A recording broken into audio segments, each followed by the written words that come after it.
নমস্কার, সবাইকে জানাই শুভ সন্ধ্যা।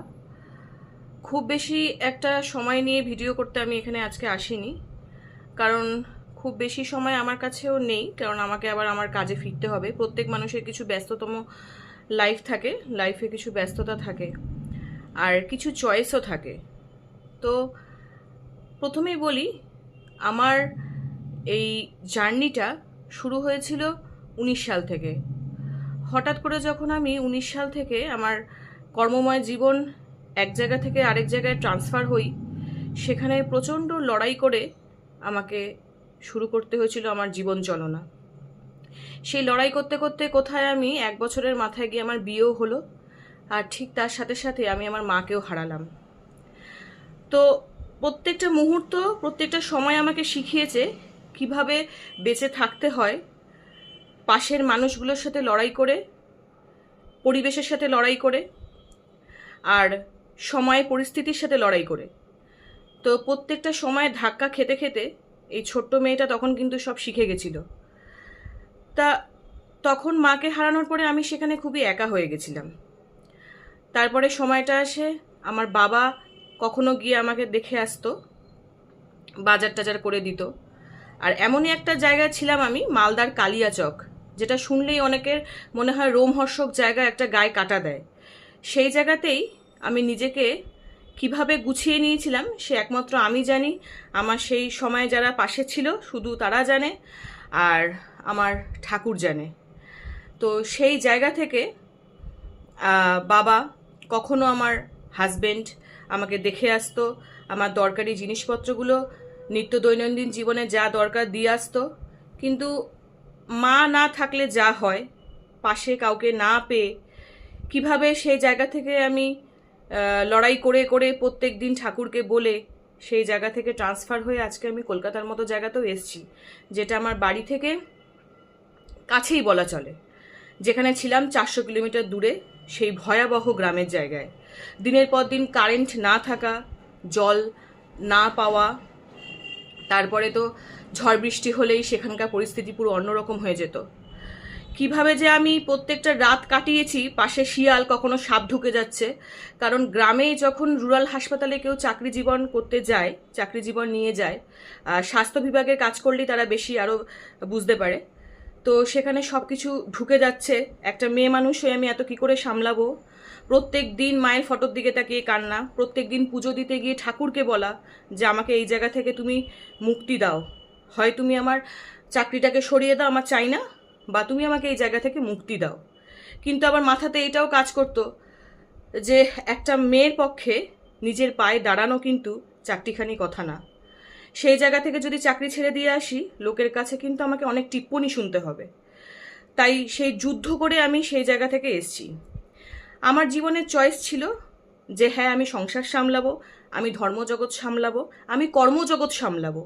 তাই জন্যই আমি সংসার সামলে সমস্ত কাজ করেই এই প্রেগনেন্সি নিয়ে, হাই রিস্ক প্রেগনেন্সি, যেখানে আমার 2 রকমের ইনসুলিন নিতে হয় 4 বার, যেখানে আমাকে আঙ্গুল ফুটিয়ে রক্ত বার করতে হয়, নিজেকে নিজে ইঞ্জেকশন দিতে হয়, কখনো থাইয়ে, কখনো পেটে, অজস্র রক্ত, অজস্র ফুটো, আমি সেগুলো প্রচুর কিন্তু কষ্ট করি।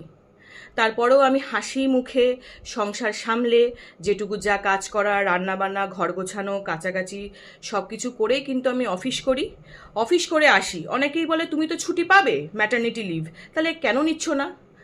আরে বাবা, ম্যাটারনিটি লিভটা যদি আমি সবসময় সবভাবে নিতে পারতাম ইজিলি, তাহলে আমি ফালতু ফালতু এই শরীরে কষ্ট করে জল ঠেঙিয়ে বা প্রত্যেক দিন ট্রেনে করে, অটোতে করে আমি অফিস যেতে চাইতাম না। কোনো মানুষই চায় না যে এই সময়তে এইভাবে কাজ করতে।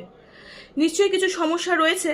ম্যাটারনিটি লিভটা যদি আমি আগে থেকে অ্যাভেল করে নিই, তাহলে আমি পরবর্তীকালে কিন্তু আমার সন্তান হওয়ার পরে সেই সময়টা ওকে দিতে পারবো না। তো সেই জন্য ম্যাটারনিটি লিভটা আমি এখন থেকে নিচ্ছি না, ইচ্ছা আছে যে ডেলিভারির পর থেকে সেটা নেব। তা যাই হোক, যে রাগের থেকে আমি আজকে এই কথাগুলো বলতে আসলাম, সেটা হচ্ছে মানুষের দৃষ্টিভঙ্গি এতটাই খারাপ যে কখনো যদি কোনো নারী চায় যে পুরুষের সাথে টেক্কা দিতে, আমি সেই সমস্ত চাই না। প্রত্যেকটা মানুষই সমান, প্রত্যেকটা নারী পুরুষ প্রত্যেকে সমান। আমি যদি আমার সন্তানকে ক্যারি করে অফিস করতে পারি, পাশের মানুষটা বাজে কথা কেন আমাকে শোনাবে, কেন আমাকে বলবে? সে আমাকে সাহায্য নাই করতে পারে, কিন্তু আমি তার কাছ থেকে এইটুকুনি এক্সপেক্ট করতে পারি না যে সে একটা বাজে কথা বলে পাশ থেকে চলে যাবে। আজকে আমি সিগন্যাল ক্রস করছি, রেড সিগন্যাল হয়েছে, স্বাভাবিক সেই সময় সবাই ক্রস করবে, তো আমি ক্রস করছি। হঠাৎ করে একটা ছোট ট্র্যাক আমার মাঝখান থেকে আস্তে আস্তে আস্তে আমার গায়ের দিকে চলে আসলো, যেখানে ওর অনেকটা স্পেস ছিল যাওয়ার, কিন্তু ও আমার দিকে ধার ঘেঁষে এসে ধাক্কা দেওয়ার মতো জাস্ট এইটুকুনি আমার জায়গা রয়েছে, ধাক্কা দেবে এরকম অবস্থায় সে আমাকে বলছে, লড়তে চড়তে পারে না, রাস্তায় নেমেছে হাঁটিতে। আরে ভাই, তুমি জানো আমার কি পরিস্থিতি, তুমি দেখতেই পাচ্ছ যে আমার ফিজিক্যালি এখন কি পরিস্থিতি যাচ্ছে বা আমি কিভাবে হাঁটছি। আমি তো রেড সিগন্যাল হয়ে তখনই আমি ক্রস করছি, আমি তো এমন না যে গ্রিন সিগন্যালে সবার বাধা হয়ে দাঁড়িয়ে গাড়ি আটকে আমি ক্রস করছি। এরকম কথা, কখনো কখনো প্ল্যাটফর্মে কুদৃষ্টি দিয়ে আজে বাজে কথা বলা, তো এগুলো খুবই খারাপ লাগে। মানুষের চিন্তা ভাবনা এখনো বদলায় নিয়ে জীবনও বদলাবে না, এটুকুনি আমি শিওর। কিন্তু আমার যে চয়েসটা রয়েছে আমি সেটা করবই, সেটা আমার করতে ভালো লাগে এবং আমি এর মধ্যে দিয়েই ভালো থাকি। আমি সংসারে কাজের মধ্যে দিয়েই ভালো থাকি।